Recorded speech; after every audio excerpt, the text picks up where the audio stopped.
안녕하십니까. 서울경찰청 사이버수사대 경정 이병철입니다.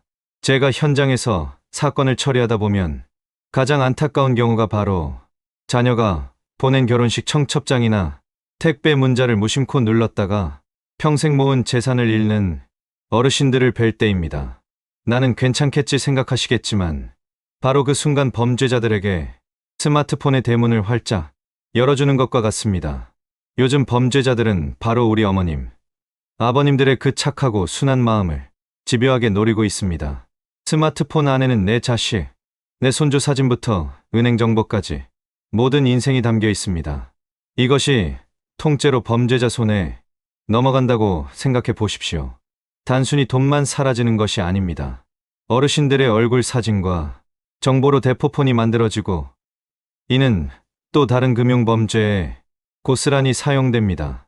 나도 모르는 사이에 끔찍한 범죄에 내 이름이 사용될 수 있다는 말입니다.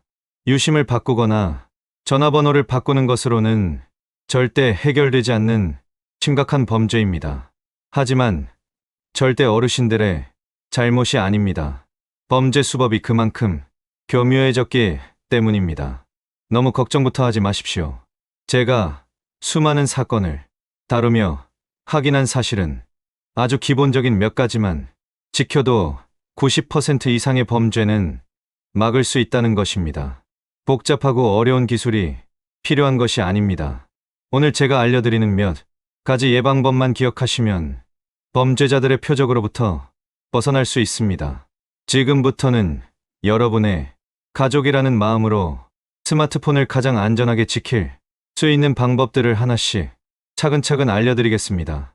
특히 영상 마지막에는 내 스마트폰이 이미 범죄에 노출되었는지 확인할 수 있는 중요한 신호들도 설명해 드릴 예정이니 오늘 영상은 반드시 끝까지 시청하시고 범죄로부터 소중한 우리 가족과 재산을 지키시길 바랍니다. 본격적인 이야기에 앞서 구독, 좋아요, 알림 설정 부탁드립니다. 제가 현장에서 땀 흘리며 범인을 잡는 것보다 더 중요하게 생각하는 것이 바로 예방입니다. 범인을 잡아도 이미 잃어버린 돈과 마음의 상처는 되돌리기 어렵기 때문입니다. 그래서 오늘 제가 왜 그렇게 간절하게 예방을 말씀드리는지 그 이유를 하나씩 설명해 드리겠습니다. 요즘 범죄자들이 어떻게 우리 스마트폰을 노리는지, 그리고 무엇을 훔쳐가려고 하는지 정확히 아셔야 막을 수 있기 때문입니다. 나는 잘 모르니까 하고 외면하시면 범죄자들에게는 가장 쉬운 먹잇감이 될 뿐입니다. 먼저 스마트폰을 터는 기술이 얼마나 무섭게 발전했는지부터 말씀드리겠습니다. 예전에는 그저 어눌한 말투로 전화를 걸어 돈을 보내라고 하거나 이상한 인터넷 주소가 담긴 문자, 메시지를 보내는 수준이었습니다. 하지만 이제는 차원이 다릅니다. 범죄자들은 이제 단순한 사기꾼이 아니라 정보기술 전문가가 되었습니다. 첫 번째 단계는 문자 메시지, 즉 스미싱입니다. 이것은 고전적이지만 여전히 가장 많이 쓰이는 수법입니다. 건강보험료 환급금 안내, 교통법규 위반 과태료 고지, 주문하신 택배 배송 지연 등 우리의 궁금증이나 불안감을 자극하는 내용으로 문자를 보냅니다. 특히 자녀나 오랜 친구를 사칭해 결혼식에 꼭 오세요, 또는 아버님 부고를 알립니다 와 같은 문자를 보내기도 합니다.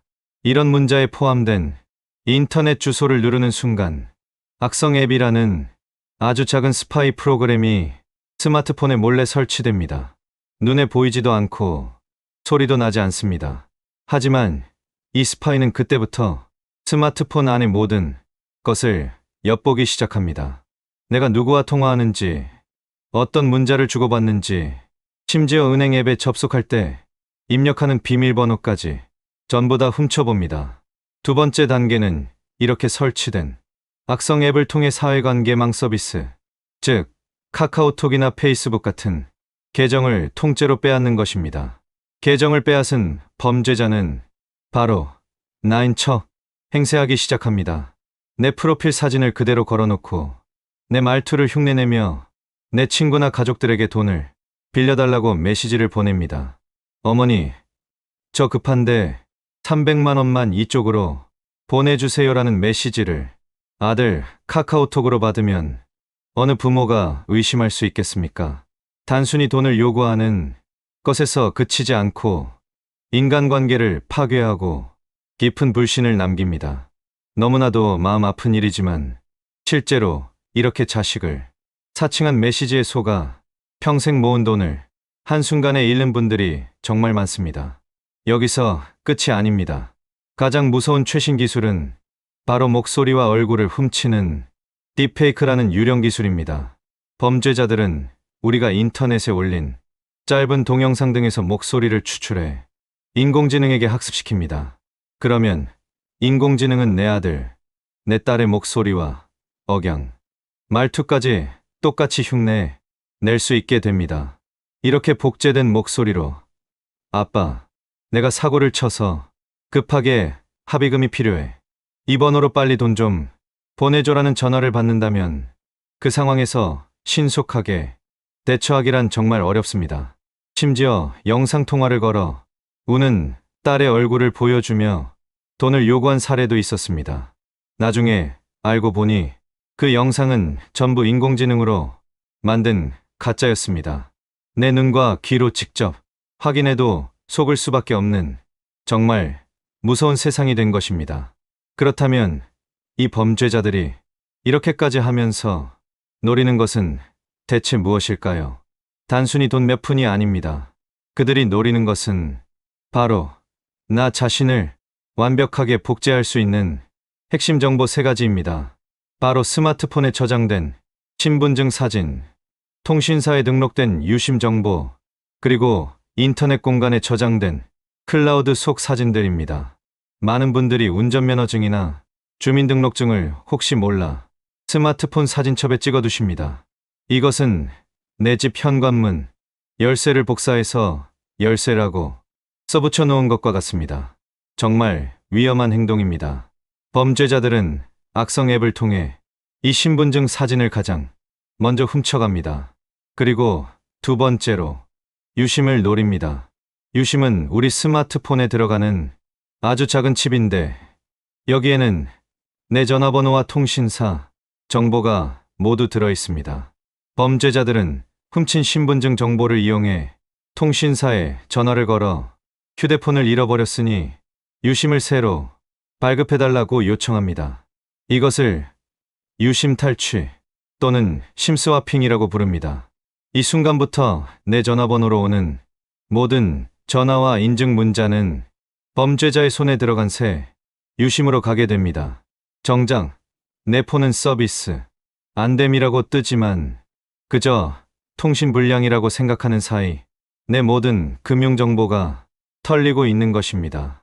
이제 범죄자의 손에는 내 신분증과 내 전화번호를 쓸 수 있는 유심이 모두 들어왔습니다. 마지막으로 필요한 것은 바로 내 얼굴입니다. 인터넷 세상에 있는 나만의 비밀 금고 또는 온라인 사진, 앨범이라고 불리는 클라우드라는 곳에는 우리가 그동안 찍었던 수많은 사진이 자동으로 보관되곤 합니다.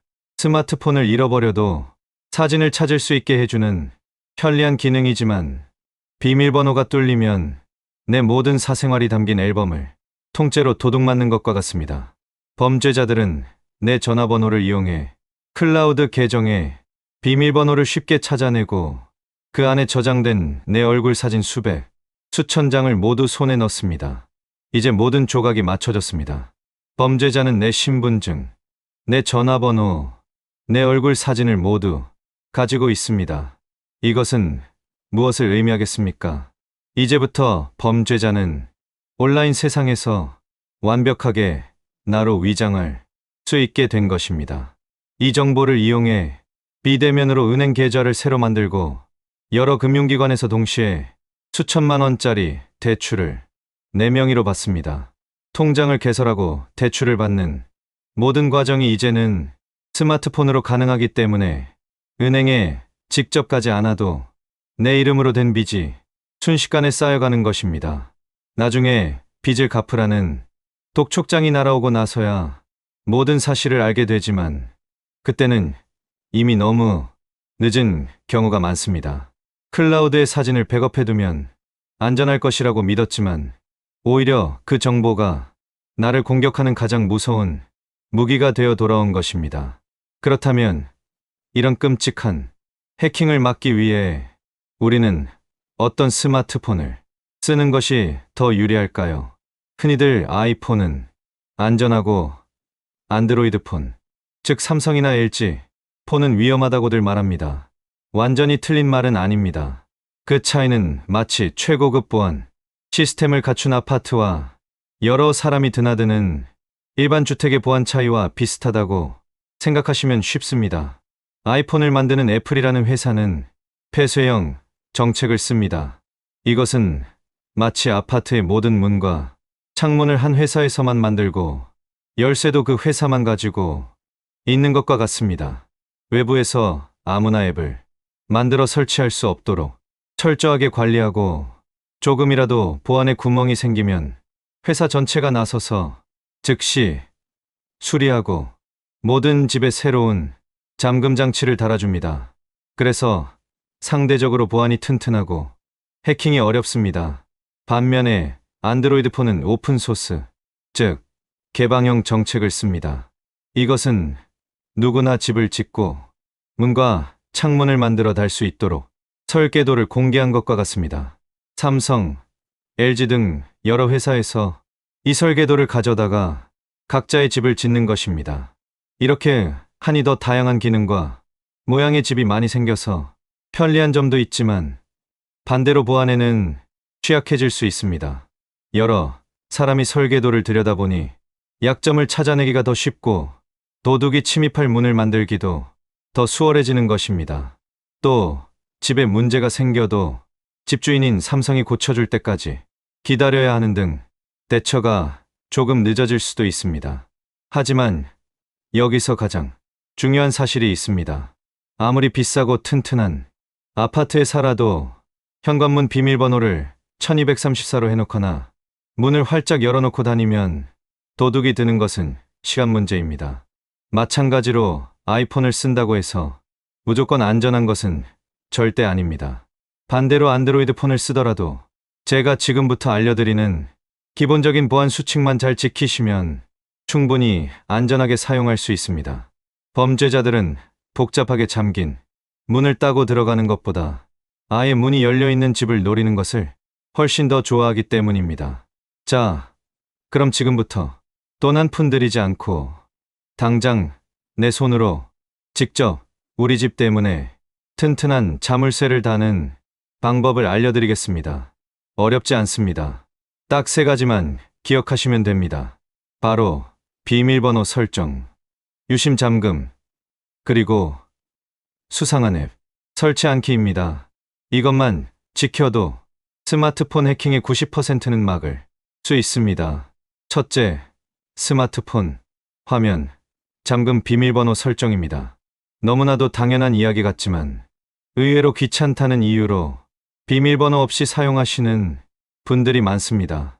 이것은 현관문을 활짝 열어놓고 외출하는 것과 똑같습니다. 스마트폰을 잃어버리거나 잠시 자리를 비운 사이 누군가 내 폰을 집어들고 모든 것을 훔쳐볼 수 있습니다.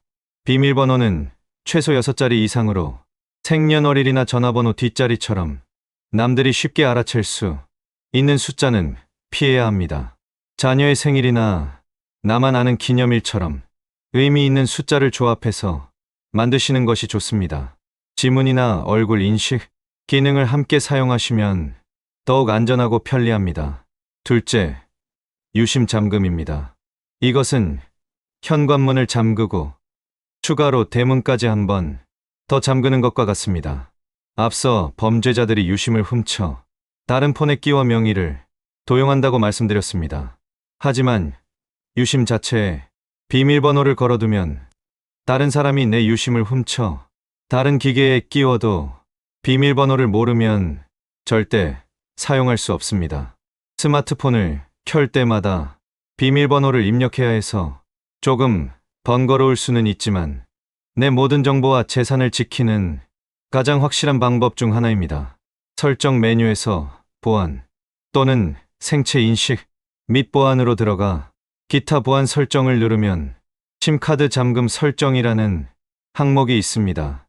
여기서 비밀번호를 설정할 수 있습니다.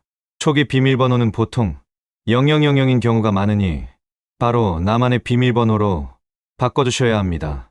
셋째, 출처를 알 수 없는 앱은 절대 설치하지 않는 것입니다. 특히 안드로이드 폰을 쓰시는 분들은 더욱 조심해야 합니다. 문자, 메시지에 포함된 인터넷 주소를 눌렀을 때 APK 파일을 다운로드 하시겠습니까? 와 같은 문구가 뜨는 경우가 있습니다. 이 APK 파일은 공식 가게, 즉 플레이 스토어에서 파는 물건이 아니라 길거리에서 파는 정체불명의 물건과 같습니다. 대부분이 내 정보를 훔쳐 가기 위해 만든 가짜 앱, 즉 악성 앱입니다. 어떤 이유에서든 이런 메시지가 뜬다면 절대로 설치나 확인 버튼을 누르지 마시고 즉시 창을 닫으셔야 합니다. 모든 앱은 반드시 삼성 갤럭시 스토어나 구글 플레이 스토어 같은 공식 앱 장터를 통해서만 설치하는 습관을 들이셔야 합니다. 다음으로 많은 분들이 공공장소에서 무료 와이파이를 자주 사용하십니다. 기차역이나 카페, 병원 같은 곳에서 데이터를 아끼기 위해 무료 와이파이에 연결하는 경우가 많습니다. 하지만 여기에도 아주 교묘한 함정이 숨어 있습니다. 범죄자들이 마치 공식 와이파이인 것처럼 똑같은 이름의 가짜 와이파이를 만들어 놓고 우리가 연결하기를 기다립니다. 만약 우리가 이 가짜 와이파이에 연결하면 그때부터 내가 스마트폰으로 하는 모든 행동이 범죄자에게 그대로 전달됩니다. 마치 옆 테이블에 앉아 내가 친구와 나누는 대화를 엿듣는 것과 같습니다. 내가 어떤 인터넷 사이트에 들어가는지, 은행 앱에 접속해서 어떤 비밀번호를 누르는지 전부 다 훔쳐볼 수 있습니다. 그러니 가급적 공공 와이파이로는 은행 거래나 로그인처럼 중요한 작업은 하지 않는 것이 좋습니다. 꼭 사용해야 한다면 인터넷 주소창을 잘 살펴보셔야 합니다.